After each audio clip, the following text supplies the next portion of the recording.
At this time, I have the honor to present to you the moral leader of our nation. I have the pleasure to present to you Dr. Martin Luther King, Jr.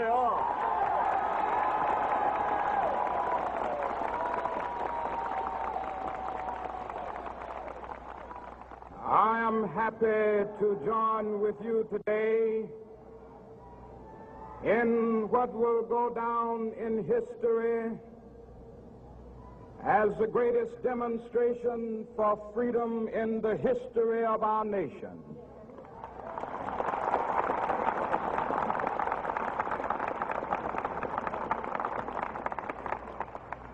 Five score years ago, a great American in whose symbolic shadow we stand today signed the Emancipation Proclamation. This momentous decree came as a great beacon light of hope to millions of Negro slaves who had been seared in the flames of withering injustice. It came as a joyous daybreak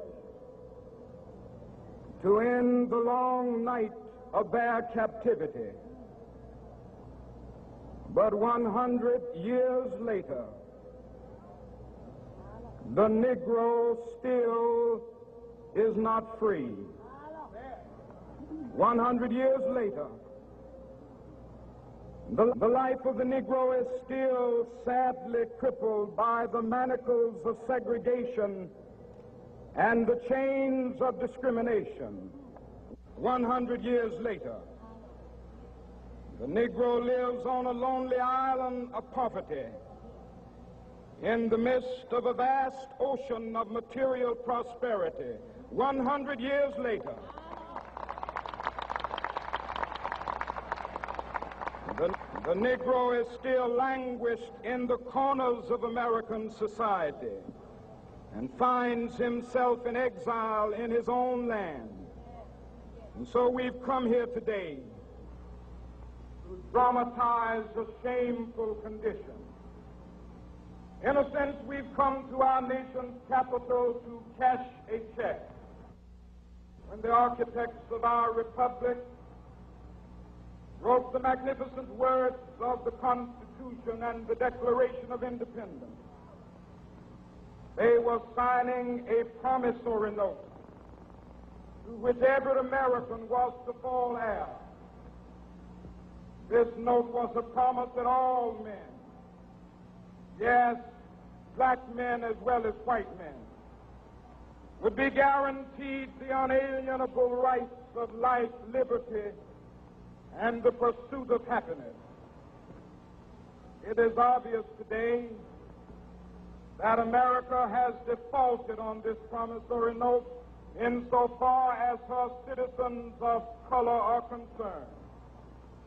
Instead of honoring this sacred obligation, America has given the Negro people a bad check, a check which has come back marked insufficient funds.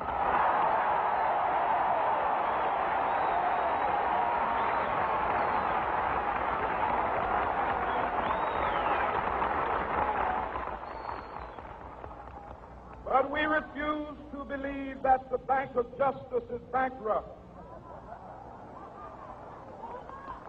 We refuse to believe that there are insufficient funds in the great vaults of opportunity of this nation. So we've come to cash this check, a check that will give us upon demand the riches of freedom and the security of justice.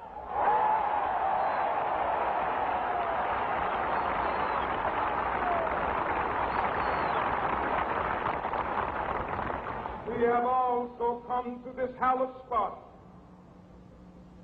to remind America of the fierce urgency of now. This is no time to engage in the luxury of cooling off or to take the tranquilizing drug of gradualism.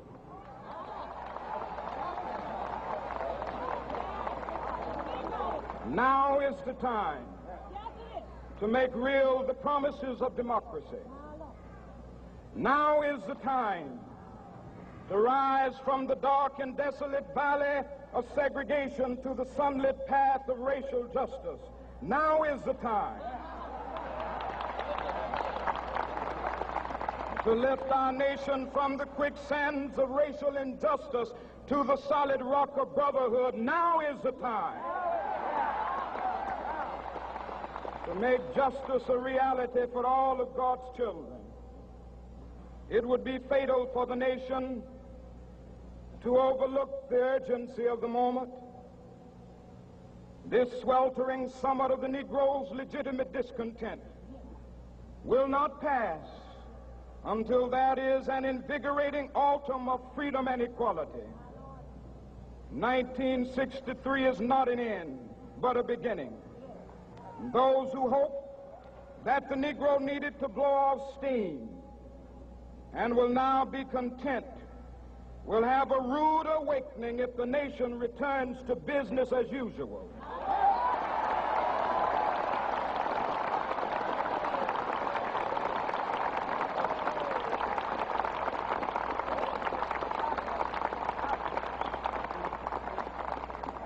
There will be neither rest nor tranquility in America until the Negro is granted his citizenship rights. The whirlwinds of revolt will continue to shake the foundations of our nation until the bright day of justice emerges. But that is something that I must say to my people who stand on the warm threshold which leads into the palace of justice. In the process of gaining our rightful place, we must not be guilty of wrongful deeds. Let us not seek to satisfy our thirst for freedom by drinking from the cup of bitterness and hatred.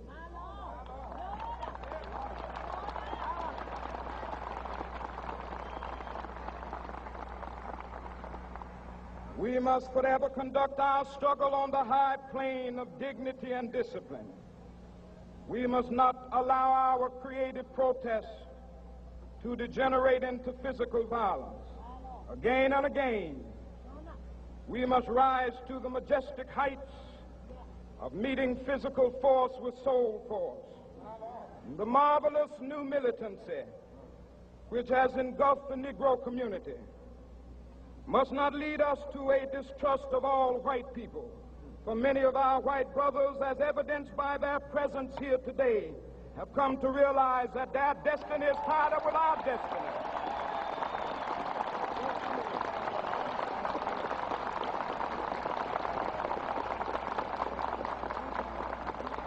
And they have come to realize that their freedom is inextricably bound to our freedom. We cannot walk alone. And as we walk, we must make the pledge that we shall always march ahead. We cannot turn back. There are those who are asking the devotees of civil rights, when will you be satisfied?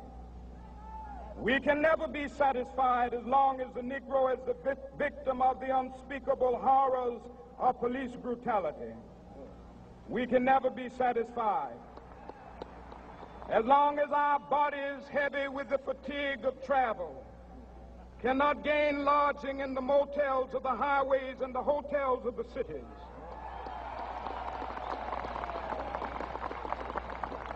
We cannot be satisfied as long as the Negro's basic mobility is from a smaller ghetto to a larger one.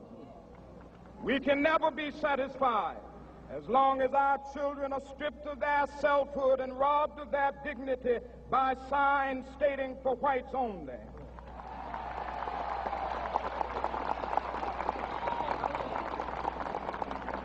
We cannot be satisfied as long as a Negro in Mississippi cannot vote and a Negro in New York believes he has nothing for which to vote.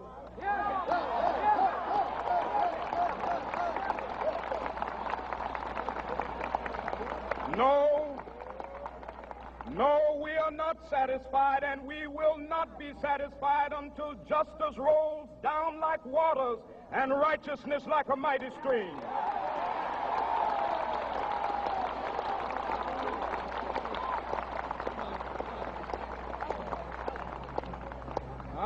not unmindful that some of you have come here out of great trials and tribulation.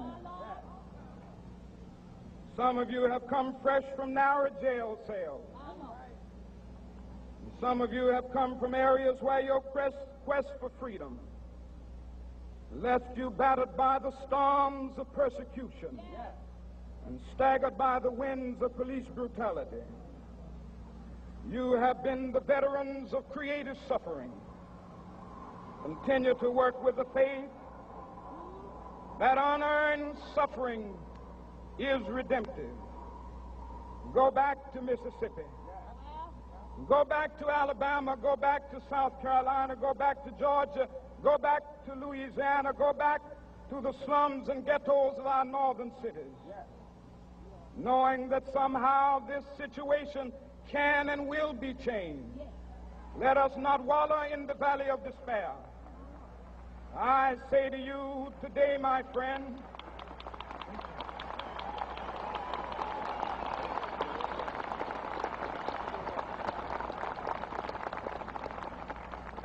so even though we face the difficulties of today and tomorrow, I still have a dream.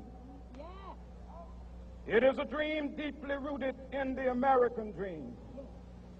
I have a dream that one day this nation will rise up and live out the true meaning of its creed. We hold these truths to be self-evident, that all men are created equal.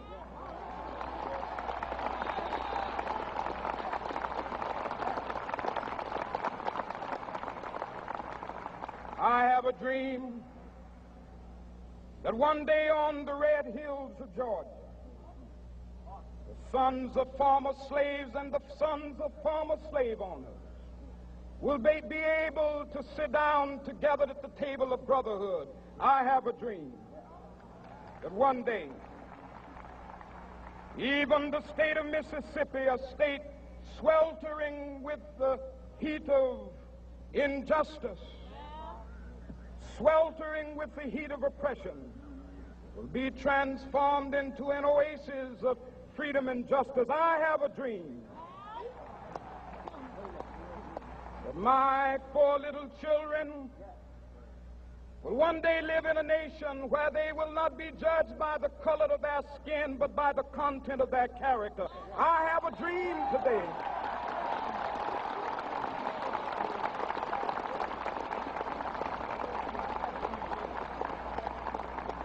I have a dream that one day down in Alabama, with its vicious racists, with its governor having his lips dripping with the words of interposition and nullification, one day right there in Alabama, little black boys and black girls will be able to join hands with little white boys and white girls as sisters and brothers. I have a dream today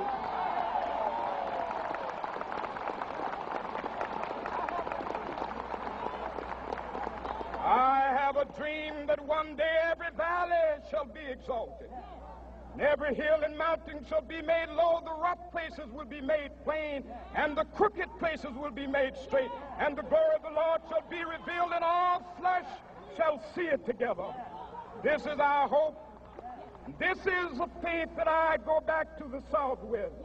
With this faith, we will be able to hew out of the mountain of despair a stone of hope. With this faith, we will be able to transform the jangling discords of our nation into a beautiful symphony of brotherhood. With this faith, we will be able to work together, to pray together, to struggle together, to go to jail together, to stand up for freedom together, knowing that we will be free one day. This will be the day. This will be the day when all of God's children will be able to sing with new meaning, "My country, tears of thee. Sweet land of liberty, of thee I sing. Land where my fathers died, land of the pilgrim's pride. From every mountainside, Let freedom ring, and if America is to be a great nation, this must become true. And so let freedom ring from the prodigious hilltops of New Hampshire. Let freedom ring from the mighty mountains of New York. Let freedom ring from the heightening Alleghenies of Pennsylvania. Let freedom ring from the snow-capped Rockies of Colorado. Let freedom ring from the curvaceous slopes of California. But not only that, let freedom ring from Stone Mountain of Georgia. Let freedom ring from Lookout Mountain of Tennessee. Let freedom ring from every hill and molehill of Mississippi, from every mountainside. Let freedom ring, and when this happens,